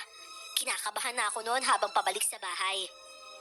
Iniisip ko na lang na sana nasa kwarto lang sila at nagkamali lang ng hinala si Tatay Ferdy. Imposibleng wala siya dyan. Araw-araw naman ganito lang ang gawa namin dito eh. Pero wala ho talaga kahit saan ko sila hanapin eh. Teka nga lang po, baka naman nasa kwarto lang ho. Sinasabi ko na sa'yo, nasa labas lang sila. Saan ho kaya nagpunta yung Tay Ferdy? Wala ho talaga sa labas eh. Siguro nga, mamaya lang nandito na yung mga yon. Pakigising na lang po ako kapag dumating na sila, Tay. Sige. Walang problema. Pahinga ka na.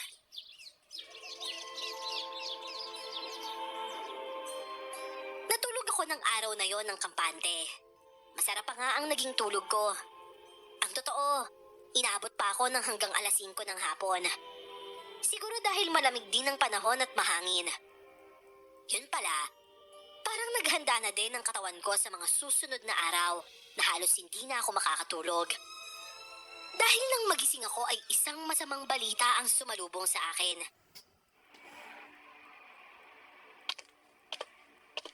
Kanina pa ako naghahanap. Narating ko na din ang katabing bukirin eh. Pero wala talaga sila. Wala daw nakakita sa kanila eh. Kilala naman yun si Andres dito sa amin. Kaya imposibleng walang magsasabi kung may nakakita sa kanila. Paano na po yan, Tay? Ano pong gagawin natin? Saan tayo maghahanap ngayon? Lalo na madilim na ngayon. Diyos ko naman, pwede ba ako sumuhid sa kagubatan? Hindi ko kaya doon sila nagpunta? Kilala ko ho kasi ang si Santa eh. Mahilig yan sa adventure. Baka naman na-curious lang. Hindi ka na pwedeng lumabas ng bahay. Lalo't nakatakip silim lang. Mabuti sana kung makakasama mo si Fernan. Pero kahit na, delikado ang ganitong oras hanggang alas 12. Yun na nga ho eh. Delikado yung ganitong oras pero nasa labas yung kaibigan ko. Hindi ho ako matatahimik dito niyan, Tay. Pakiusap. Ipagpabukas na natin to. Kasama naman ni Santa, si Andres. Marunong yun sa bundok. Hindi naman siguro sila mapapano. Alam ng batang yun kung paano lalabanan ng mga aswang na nasa kagubatan. Abay, panigurado kung poprotektahan niya ang kaibigan mo. Paano ko kung hindi? Hindi ko mapapataod ang sarili ko kapag may nangyari sa kaibigan ko, Tatay Ferdy. Nauunawaan ko. Naintindihan ka namin. Pero sana, unawain mo din na mahalaga din ang buhay mo. Bukas, sisiguruhin ko na marami ang tutulong para hanapin sila. Oo, sige ho. Gagawa din po ako ng paraan. Maraming salamat po. Pasensya na po kayo sa amin, ha? Wala yun. O siya, ikalma mo lang ang isip mo, ha? Hindi ko nagawang kumain ng sandaling yon. Ang alam ko ay nagising akong gutom dahil hindi naman ako nananghalian.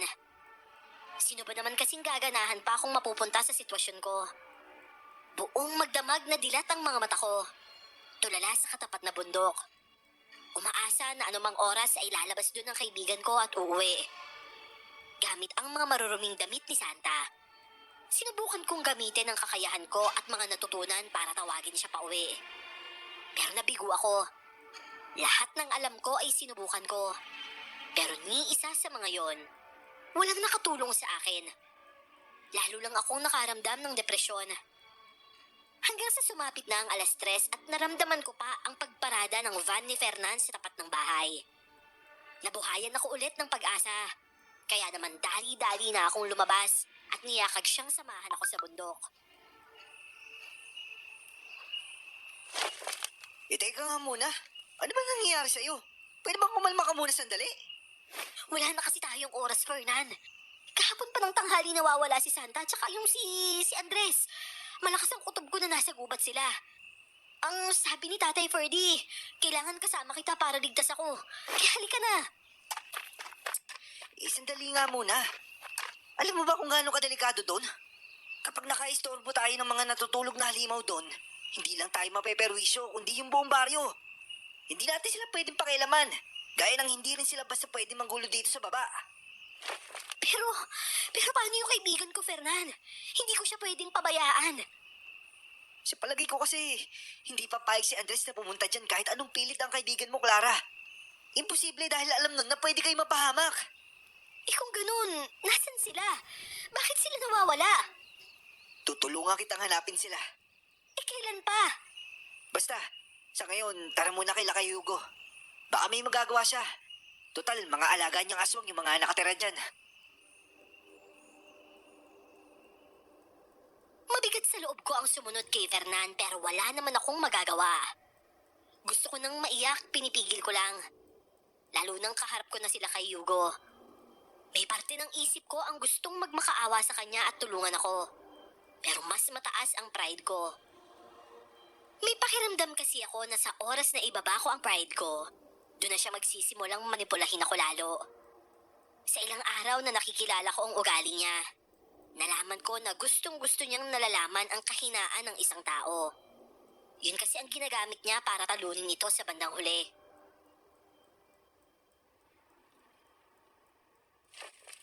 Clara, sigurado ka ba na gagawin mo yun? Basta't ang importante, hindi ako ang nagmumukhang may kailangan sa kanya, Fernan. Pero, hindi mo alam kung gano'ng kadelikado yung punong yung Clara. Sinenyasan na nga kita kanina, di ba? Bakit sumiki ka pa din? Dahil desperada na akong makita yung kaibigan ko. Ano bang masama sa pinapagawa niya? May kailangan lang akong alisin sa puno. Yun lang. Di mo naiintindihan, Clara. May namatay ng tulad mo na sumubok alisin yung proteksyon ng puno ng balete.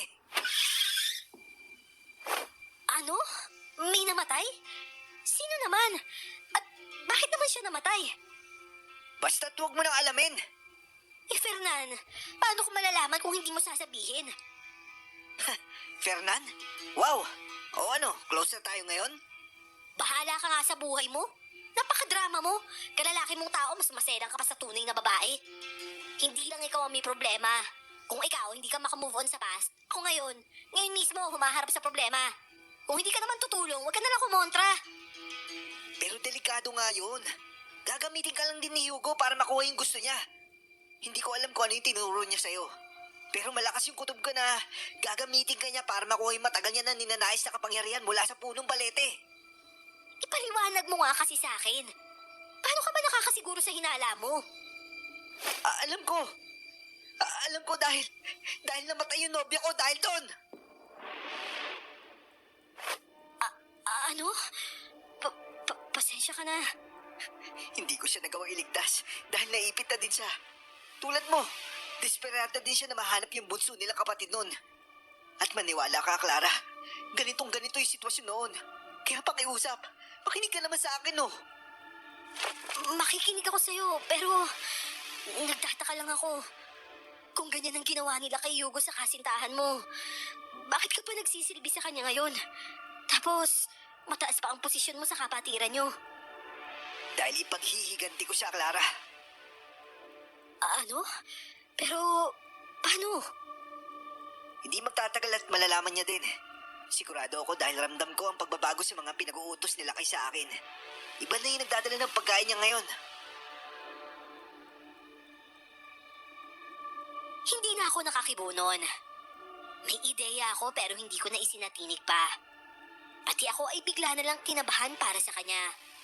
At dahil doon, kaya nagkaroon ako ng kaunting oras para makapag-isip-isip. Parang may kumurot sa puso ko nang makita ko kung paano kumislap ang namumuong luha sa mga mata ni Fernan. Nagilty tuloy ako na hindi ko mawari. Pag-uwi naman sa bahay, masinsinan akong nakipag-usap sa mag-ama. Bago umalis ulit si Fernan ng umagang yon, ay nagkasundo na kami sa gagawin. Walang kasiguruhan kung magtatagumpay ako. At wala namang nakakaalam kung ano talaga ang nais ni Hugo sa puno ng balete. 3 araw bago ang pagbilog ng buwan, siniguro nila kay Hugo sa akin na ligtas na makakabalik si Santa. Basta't makikinig lang ako sa kanya. Ganun na nga ang ginawa ko. Kahit puno ng takot at pagdududa ang puso ko, nilabanan ko yon para lang maipakitang kaya ko at malakas ako. Clara, mamaya ng gabi nakataktang pag-akyat ninyo. Sa kanya roronan ng punong balete. Kaya mo ba talaga yun? Kakayanin ko. Huwag kang mag-alala, Fernan. Gagawin ko yung nalalaman ko para matimbang yung mga bagay-bagay. Kaya mo ba yun? Hindi ba't yung bili niya sa yung orasyon, yung mga tinuro niya lang? Tama ka, Fernan. At nasiguro kung tinuturuan niya ako hindi para lumakas at may matutunan pa bilang manggagamot. Tinuro niya yung lahat para sa araw na to. Ang hindi ko lang maintindihan, paano siya nakasigurong mapapapayag niya ako? Ayokong magsalita ng walang sapat na ebidensya. Pero kung basihan lang din, sa palagay ko, planado na ang lahat simula nang dumating kayo at lumapit ka sa kanya. Sige, nakikinig ako, Fernan. Simula kasi nang mamatay yung nobya ko matapos yung utusan ni Hugo sa balete. Wala na ibang manggagamot o albularyo yung napadpad dito. Hanggang sa dumating ka. Yung nobya ko, nawalan ng kapatid kaya napilitan sundin yung utos niya. Tapos ako naman, nawalan ako ng matalik na kaibigan. Tuso pala talaga siya. Pero ngayon, tingnan natin kung sino ang mas tuso sa aming dalawa. Basta't yung bilin ko sa'yo kapag nandun ka na, huwag kang patadaig anuman yung humadlang sa plano natin. Naniniwala ako na may dahilan kung bakit kayo nagkatagpo ni tatay. At kung bakit iisa yung destinasyon ninyo at kung bakit ka nandito. Ikaw marahil yung katuparan ng kalayaan ng baryong ito, Clara. Pero masyadong mabigat na responsibilidad yan, Fernan. Tawagin mo na ako makasarili pero ang gusto ko lang naman talaga, mabawi yung kaibigan ko. Naiintindihan ko at naniniwala ako sa'yo. 9:00 ng gabi nung umakyat kami sa bundok. 4 lang kami noon. Ako, si Fernan, sila kay Hugo at yung isang makapalang mukhang bigla na lang umakbay sa akin nung unang araw ko sa bahay-sambahan. Kabalintunaan ng kwento-kwentong may mga aswang doon. Nang gabing yon, tahimik ang paligid. Literal na tahimik dahil ultimo huni ng kuliglig o palaka. Wala akong marinig. Mabuti na lang at may tunog ng mga yabag namin at natatapakang mga dahon. Dahil kung wala, sigurado akong mabibingi ako sa sobrang tahimik ng lugar na yon.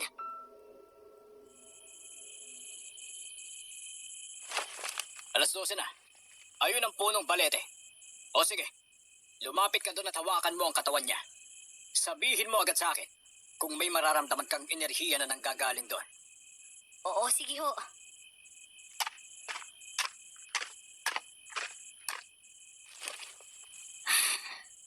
Pero wala po akong maramdaman kahit ano, Lakay. Ano po bang meron dito? Basta't makiramdam ka. Kapag may enerhiyang dumaloy sa katawan mo, banggitin mo ang orasyon ng malakas. Sandali lang ho. Papakiramdaman ko ho ulit. Pero, Lakay, wala ho talaga eh. Pinagloloko mo ba ako, Clara? Banggitin mo ang orasyon habang hawak mo ang puno. Ngayon na! Sobrang kirot ng tila kuryenteng gumagapang sa katawan ko noon. Parang sinusunog ang balat ko, pero wala naman akong nakikitang kung anong pagbabago doon. Hindi ko rin alam kung saan yun nanggagaling. Nang sandaling lumagpas ang tingin ko sa katawan ng puno, 3 bulto ang nakita kong nakatayo sa hindi kalayuan na kinaroroonan namin. Nang bigla na lang kumidlat ng napakalakas. Nagliwanag ang paligid at nakilala ko ang 3 yon. Sina Ate Myra at ang kanyang mag-ama. Ang mag-asawa ay matalim ang mga matang nakatingin sa kinaroroonan ni Lakay Yugo. Habang ang anak naman nilang si Mira, sa akin nakatingin habang umiiling. Nasa mata niya ang babala. Bibitaw na sana ako sa puno nang bigla na namang kumidlat ng napakalakas. Namalayan ko na lang na tumalsik na ako mula sa pagkakahawa ko noon sa katawan ng puno. Lintik! Tumayo ka na dyan at bilisan mo! Bumalik ka doon at banggitin mo ang mga orasyon na itinuro ko para matapos na tayo! Hindi mo ba siya nakikita, Lakay Yugo? Hinang-hina siya, oh. Baka hindi kayanin ang katawan niya. Sa palagay mo, Fernan, kung gayon, pakiwari ko ibabalik ang lakas niya sa oras na gawin ko to. Aray ko! Lakay, bumabaon po yung talim. Anong ginagawa niya sa akin? Ano nga akala mo sa akin, Fernan? Habang buhay mo akong maloloko. Alam ko na ang ginagawa mo. Ngayon, ibabalik ko sa'yo ng doble lahat ng ginawa mo sa akin. Yan ay kung hindi susunod ang peke mong nobya sa utos ko. Ano sa palagay mo? Hindi siya katulad ng babaeng ginamit mo na mahina at uto-uto. Malakas at matapang si Clara. Siya yung magiging karma mo! At kailan pa naging karma ng isang ama ang kanyang anak, Fernan? Nakaplano na ang lahat. At ikaw, isa ka lang bobong bubulit na napadpad sa lungga ko. Pilit nangingialam sa pagbabago. Pero hanggang dito ka na lang. Anong sinasabi mo? Huwag mong bilugin ang ulo ko, Yugo. Hinding-hindi mo ako magiging anak kahit kailan. Wala akong amang demonyo. Hindi pala kinwento ng nanay mo sa'yo kung paano siyang naglumuhod noon sa akin na anakan ko lang siya. Ganoon kalalim ang pagmamahal ng mga tinuturuan ko noon, Clara. Ultimo ang kanilang katawan ay binibigay nila para yalay sa akin. Kaya wag mo nang itanggi. Hindi mo mababago na nananalantay sa mga ugat mo ang dugo ko. Ngayon, gawin mo na ang inuutos ko kung ayaw mong maging pandilig sa lupa dito ang dugo ng traitor na to.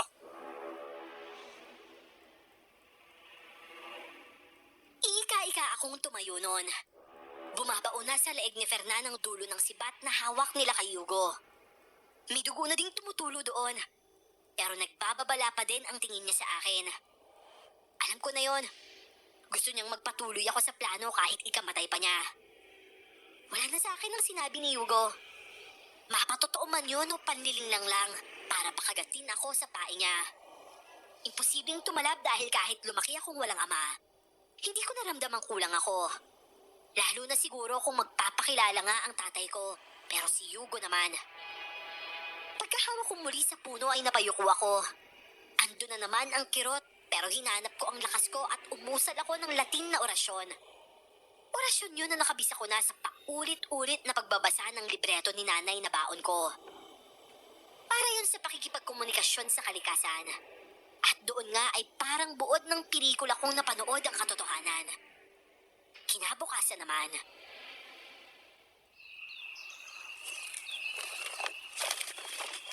Ay ko, yung ulo ko, nasan ba ako? Buti naman at nagising ka na, ate. Mira? Anong... hindi lang ako namamalikmata kagabi? Hindi po, ate. Nandun po talaga kami. Kumusta na po yung pakiramdam mo? Masakit yung ulo ko eh. Ano ba nangyari at saka... nasan ba ako? Yung mga kasama ko nasaan? Hindi namin nailigtas yung isang lalaki na may sibat sa liig kagabi. Kasi biglang dumating yung mga kalahi naming masasama eh. Nung umulan ng napakalakas, napilitan na din silang bumaba. Malakas na din kasi yung hangin at kidlat.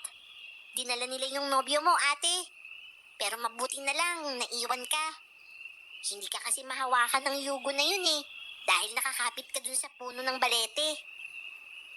Umulan kagabi? Opo, ikaw yata ang may gawa nun eh. Ako ang nagpaulan? Paano ko naman gagawin yun? Ewan ko sa'yo. Nasan ba yung mama mo, Mira? Kailangan ko siyang makausap eh. May pinuntahan lang po sandali, ate. Babalik na din po yun. Sigurado kami, ipapahanap ka ni Yugo sa mga alipores niya. Kaya kung kaya mo pong tumayo, kailangan na nating magpunta sa punong balete. Doon ka lang kasi ligtas mula sa mga aswang. Ha? Paano ako ligtas dun eh? Ang sakit-sakit nga kapag nakahawak ako dun. Masakit lang din dahil sa itim na orasyong daladala mo, Clara. Pero nung umusal ka ng tamang dasal para sa kanya, naging iisa na lang kayo. Bakit mo ginawa yon? Nakikita kong kaya mong putulin ang proteksyon na nasa balete. Alam mo ba na pwedeng mapahamak ang lahat ng mahal mo sa buhay dahil sa ginawa mong yon? Nawawala yung kaibigan ko. Ilang araw na. Bili naman ni Fernan na gawin ko lang kung ano yung tama. Ano pa bang ikakatakot ko, Ate Myra? Posibleng napahamak na din silang lahat ngayon. Mali ka. Maruming maglaro si Hugo, Clara. Hindi yun titigil hanggat hindi nakukuha ang inaakala niyang kapangyarihan ng balete. Inaakala? Anong ibig mo sabihin, ate? Lagusan lang ang balete ng mga nilalang na tulad namin. Kung inaakala ni Hugo na tau-tauhan niya ang mga aswang na yon, nagkakamali siya. Sa loob ng mahabang panahon, pinaniwala siya ng mga yon na isang malakas na kapangyarihan ang binibigay ng puno sa kanya, samantalang ang totoo. Sa oras na matanggal ang iniingatan naming proteksyon ng puno, dadagsa ang lahat ng aswang dito at sasakupin ang baryo niyo hanggang sa maging syudad na at lumawak pa. At si Hugo, siya ang una nilang magiging pinakamasarap na hapunan pagkatapos nilang magtagumpay. Kaya pala ganun yung mga pinakita sa akin kagabi. Akala ko, nalilito lang ako sa mga eksenang nakita ko. Gulo pala talagang mangyayari sa oras na maputol ang proteksyon. Buhay pa ang kaibigan mo at nobyo, Clara. Kung gusto mo silang iligtas, makinig ka sa sasabihin ko. Ewan ko, Ate Myra. Hindi ko na kasi alam kung kanino pa ako magtitiwala eh. Kalahi kasi kayo ng mga kalaban ko. Iba kami sa kanila. Nandito lang kami para pigilan ang bawat magtatangkang putulin ng proteksyong inilagay ng isang pinakamahusay na babaylan dyan. Matagal na kaming naririto at natutulog, pero ginising kami ng Hugo na yon. At ngayon nga, mas tumitindi na rin ang pagnanasa ng ibang kalahi namin na matanggal na sa wakas ang proteksyon at tuluyang maghari dito. Hindi naman sana kami makikialam sa inyong mga tao. Kalahi lang namin ang obligasyon namin, pero iba ka, Clara. Napakabuti ng puso mo. Salamat, Ate Myra. Kayo din naman eh. Sa kabila ng pagiging aswang nyo, may kabutihan kayong taglay. Oo nga pala. Tataka lang ako, bakit ayaw nyo maputol ang sagabal sa pagbabalik nyo sa mundo nyo? Komportable sa mundo namin, pero mas masaya kami dito dahil mas payapa ang buhay dito. Ganun ba? O sa bagay, naiintindihan ko kayo sa bagay na yan. Pero bakit ako ang kailangan pumutol ng proteksyon? Hindi ba kaya ni Yugo yun? Di ba manggagamot din siya at albularyo? Hindi puro ang kakayahan niya, Clara. Gumagamit siya ng itim na kapangyarihan kahit noong bata pa siya. Tanging dalisay na kakayahan lang ang makapuputol sa sumpa. Pero buhay din niya ang kapalit nun. Litong-lito ang isip ko noon kung ano ang susunod na hakbang. Mabuti na lang at hindi ko na kailangang magtanong pa kay Ate Myra. Alam na alam niya kung ano ang pinaka-priority ko. Kinausap niya ako at pinayuhan. Ilang plano din ang inilatag niya sa akin. Pagkatapos, nangako siyang hindi ako pababayaan anuman ang mangyari. Bago ako tumulak pababa ng kabundukan, iniabot ni Kuya Julio sa akin ang isang bagay na nakabalot sa tela. Kulay pula yon at mahabang tali na gawa sa hibla ng abaka.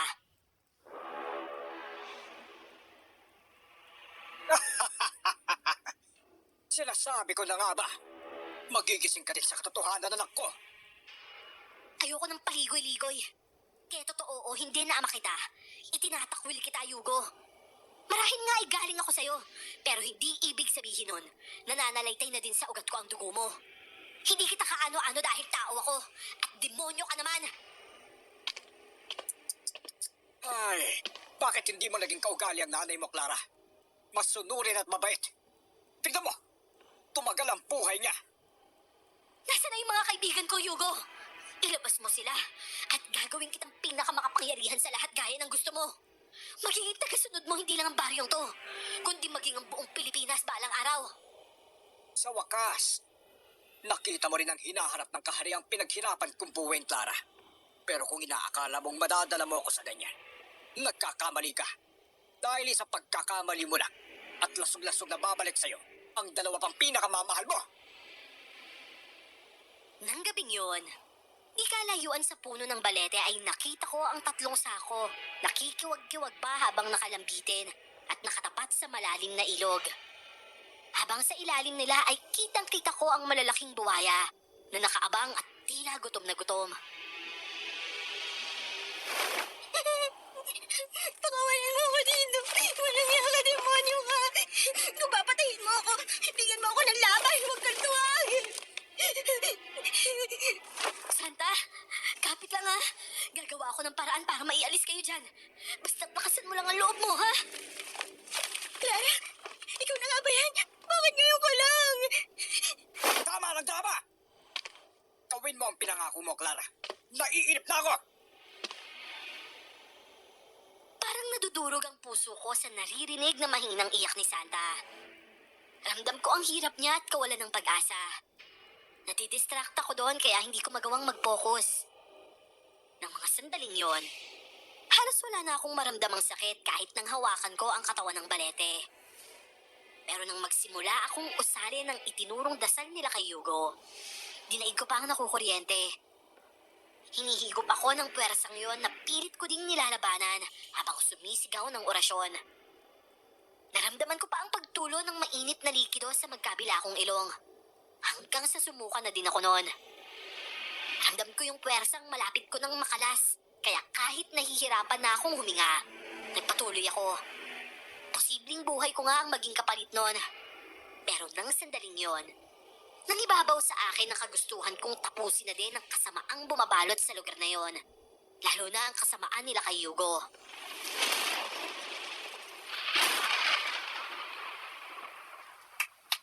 Napakahusay, Clara! Napakahusay! Oh, ano pang hinintay nyo? Magsiyukod na kayo. Dahil ako na ang magiging pinakamalakas sa lahat. Teka, bakit kayo? Nakangisi sa akin ng ganyan, ha? Isa ka lang ding mangmang nagahaman, Yugo. Naisa ka ng mga tinatata mong hayop na utos sa noon. Hindi mo ba alam na bago kami? Ikaw muna ang gagawin nilang pagkain. Sabay-sabay tayong mamamatay dito. Pero mauuna ka! Paatras ng paatras si Yugo noon habang lumalapit naman sa kanya ang mga aswang na bigla na lang dumami at pinalibutan kami. Isa-isang sumasakmal ang mga ito sa bawat parte ng katawan ni Yugo. Pero binibitiwan din. Para lang siyang pinaglalaroan. Mga hayop talaga kayo! Mga traitor! Pinalahamag ko kayo! Pero ito lang ang gaganti nyo! Aray! Aray ko mga hayop! Hindi lang ako magkakagutay-gutay ngayon! Damay-damay tayo! Akma ng tatagain ni Yugo ang taling kumokontrol sa 3 sakong nakalambiting sa puno. Nang magawa ko ng maipaikot at maitali sa katawan ng balete yung pulang lubid. Nakaantabay na talaga yun doon bago pa kami dumating. Itataas ko na lang para itali at hawakan ng gusto hanggang sa maubos lahat ng nilalang na nandoon. Dahil sa lubid na yon na magsisilbi namang kandado ng sinasabing larusan. Imbis na makatawid dito ang mga nilalang mula sa kabilang mundo, ang nangyari ay hinigop nun ang lahat ng nilalang na nasa mundo natin, pabalik sa mundong yon. Yun dapat ang pinakadaan pa uwi ng pamilya ni Ate Myra sa oras na magkagulo na. Limitado lang ang lawak na kayang higupin nun. Pero dahil halos lahat ng nilalang ay nandun na, kaya isa-isa na din silang naglaho. Hindi! Bitawan mo ako! Aralan ko! Tulong! Ang bugayang takayin ako ng puwersa! Babago na ako! Nako! Bitawan mo ko! Hindi ako mahahatak ng pwersang yan, Hugo. Kahit anong pilit mo. Ikaw na lang! Doon ka maghari sa impyerno. Sinabi na bitawan mo ko! Bitaw! Sasama kita sa impyerno! Hindi pwedeng ako lang! Halika! Sumama ka! Ayoko! Sinabi na ayoko! Ayoko na kasama! Ah! Hindi! What? Ang bugalisin! Bugalisin! Ayoko doon! Hindi ako sasama sa inyo! Hindi! Ayoko! Ah! Sina Ate Myra ang huling nilalang na nakita kong hihigupin ng lagusan pabalik. Kung tutuusin, pwede naman sana silang lumayo para hindi tuluyang matangay nun. Pero nakita ko silang sabay-sabay na lumapit at nakangiti pa. Mamimiss po kita, ate. Hindi na tayo magkikita ulit. Salamat po doon sa chocolate, ha? Ang sasarap nun. Hindi mo kami makikita pero ikaw, mula doon ay matatanaw ka namin. Magbabantay kami ng maayos mula sa mundo namin, Clara. Umaasa ako na ganun din ang gagawin mo rito. Umasa kayo, ate. Kahit buong buhay ko ilalaan ko para bantayan ang lugar na to. Mag-iingat kayong tatlo, ha? Mamimiss ko kayo, lalo ka na, Mira. Hayaan mo, dadalhan kita palagi ng chocolate tuwing aakyat ako dito. Talaga po, ate? Aasahan ko po yan, ha? Puntahan mo na po yung kaibigan mo at kasintahan mo. Baka nalulunod na yun sa ilog, eh. Oo nga pala. Oo, sige. Ate Myra, Kuya Julio, Mira, pasok na kayo para mabitawan ko na din to. Isang matamis na ngiti ang huling pabao ng pamilya sa akin bago sila tuluyang naglaho. Matapos yun ay dali-dali na akong nagtungo sa ilog kung saan bumagsak ang 3 sako kanina. Ramdam ko pa din ang panghihina at pagkahilo. Pero ganun nga yata talaga. Kapag sobrang saya na, nalilimutan na lahat ng dinaramdam sa katawan. Diyos ko, maraming salamat at binuhay mo pa po ako. Maraming salamat po, Diyos ko. Best friend, sorry ngayon lang ako miss na kita. Ano, kumusta ka?